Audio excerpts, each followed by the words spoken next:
यहाँ पर विधायक जीवाराम चौधरी का बड़ा बयान सामने आया। बेटे की हार के बाद अशोक गहलोत को संन्यास लेना चाहिए कह रहे हैं। साथ ही कह रहे हैं कि 2 बार उन्होंने बेटे की लॉन्चिंग की कोशिश की जो नाकाम रही।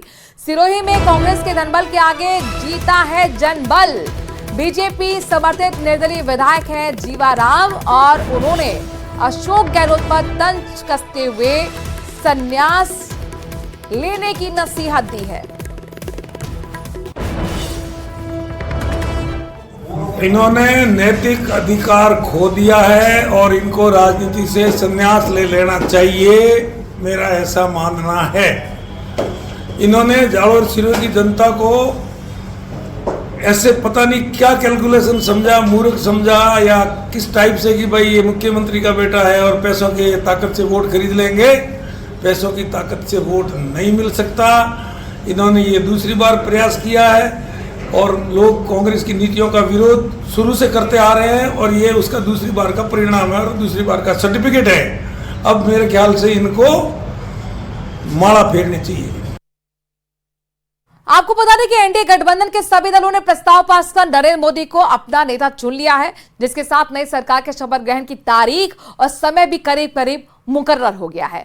नरेंद्र मोदी की अगुवाई में एनडीए गठबंधन 7 जून को सरकार बनाने का दावा पेश करेगा और 8 जून को नरेंद्र मोदी तीसरी बार राष्ट्रपति भवन प्रांगण में प्रधानमंत्री पद की शपथ ले सकते हैं।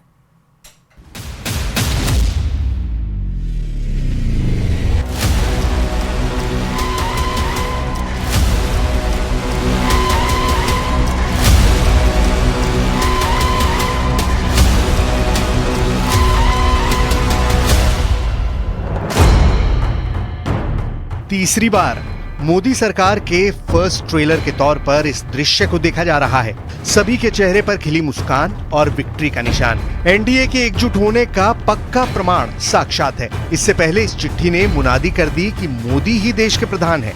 नरेंद्र मोदी को राष्ट्रीय जनतांत्रिक गठबंधन का नेता चुने जाने का प्रस्ताव है। ये एनडीए की जितनी पार्टियों ने मोदी को अगवा माना है उसके नाम इत्मीनान से पढ़ लीजिए। इस चिट्ठी से पहले 7 लोक कल्याण की इन तस्वीरों ने नई सरकार के सारे सस्पेंस का दी एंड कर दिया था। देखते जाइए, एनडीए का हर दल यहाँ मौजूद है। सभी नेताओं की मौजूदगी में पीएम मोदी की मुस्कान बहुत कुछ बयां कर रही है। एनडीए की बैठक में प्रधानमंत्री के लेफ्ट हैंड पर चंद्रबाबू नायडू हैं।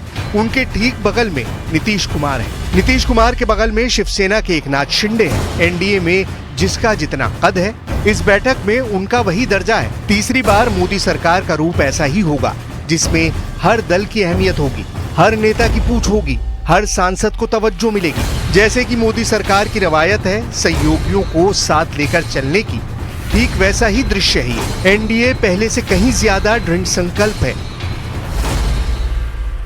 साथ मिलकर हम लोगों ने चुनाव प्रचार किया और साथ मिलकर ही प्रधानमंत्री नरेंद्र मोदी जी के नेतृत्व में ही हम लोग सरकार बनाने जा रहे हैं। एक स्थिर और मजबूत सरकार पुनः देश अगले 5 साल के लिए देखेगा। How can we contest elections if you are not a part of NDA? 3 parties combined we collected. Why you got that doubt? I don't know. Sir, how was the meeting? How was the meeting, sir? Good. NDA के साथ चुनाव लड़े हैं और NDA को ही मजबूत करेंगे। और मैं फिर अश्योर करता हूं कि एक बड़ा मैंडेट तीसरी बार, देखिए इस देश के राजनीतिक इतिहास में दूसरी बार हो रहा है कि 3rd मैंडेट मिला है। तो ये प्रधानमंत्री जी के कार्यशैली पे, उनके विजन पे एक विश्वास का मत है।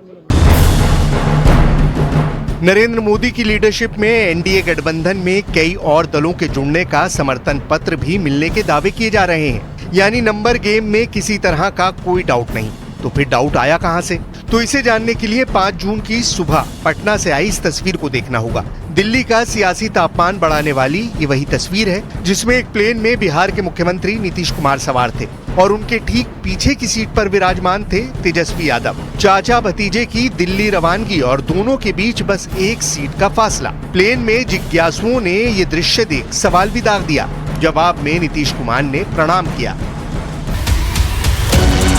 पटना से दिल्ली आ रहे हवाई विमान में बिहार की 2 सियासी हस्तियों की यात्रा ने अटकलों को तेज हवा दी, क्योंकि यात्रा के बीच नीतीश कुमार और तेजस्वी एक वक्त अगल बगल की सीट पर आ बैठे थे। इस पर नीतीश कुमार जब दिल्ली पहुंचे तो फिर सवाल हुआ। यहाँ नीतीश कुमार ने सधा सा जवाब दिया कि सरकार तो बनेगी, लेकिन किसकी ये साफ साफ नहीं कह पाए।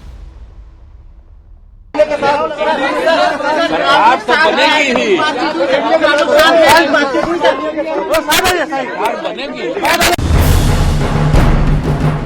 नीतीश कुमार दिल्ली पहुंचे तब तक जून की भरी दोपहरी में रायसीना हिल्स की पहाड़ियों पर पीएम मोदी का काफिला फर्राटे भरने लगा था। राष्ट्रपति भवन पहुंचकर नरेंद्र मोदी ने रस्म अदायगी करते हुए अपना और मंत्रिमंडल का इस्तीफा महामहिम को सौंप दिया। पीएम मोदी के इस्तीफे के बीच दिल्ली में इंडिया गठबंधन के सूरमा जुटने लगे। देश के कोने कोने से नेताओं ने दिल्ली की दौड़ लगा रखी थी। इस गहमा गहमी के बीच तेजस्वी यादव बार बार नीतीश कुमार को किंग मेकर होने का ऐलान कर रहे थे। और इस बार देखा गया पहली बार नरेंद्र मोदी जी खत्म हो चुके हैं, उनका मैजिक खत्म हो चुका है, वो बहुमत से काफ़ी दूर हैं।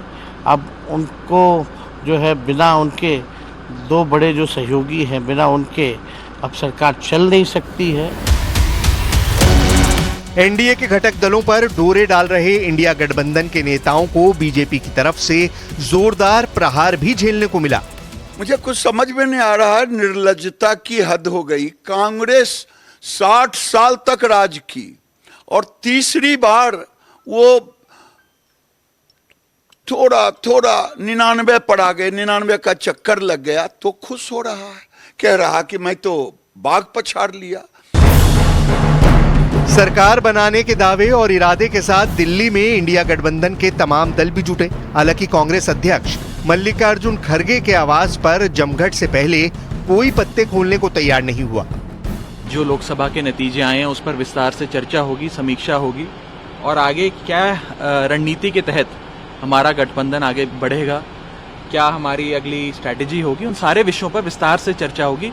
उस मीटिंग से पहले कोई भी अधिकृत बयान देना उचित नहीं होगा। और अभी बस पहुंचने वाले हैं इंडिया गठबंधन की मीटिंग। अभी पवार साहब से मिलने आए थे क्या? शरद पवार जी के पास ऐसे ही मिलने आए थे और चुनाव के नतीजों के बाद अभी इंडिया गठबंधन की मीटिंग में जा रहे हैं। इंडिया गठबंधन की बैठक में एक बात गौर करने वाली ये थी कि पश्चिम बंगाल से ममता बनर्जी की जगह उनके भतीजे अभिषेक बनर्जी पहुंचे। महाराष्ट्र से उद्धव ठाकरे की तरफ से संजय राउत बैठक में पहुंचे। एक तरफ एनडीए ने अपनी एकजुटता और शक्ति का प्रदर्शन कर दिया तो दूसरी तरफ इंडिया गठबंधन में सब कुछ ठीक नहीं होने के सिग्नल मिले हैं। इस सियासी हलचल के बीच नई सरकार गठन की जो जानकारी सामने आई उसके मुताबिक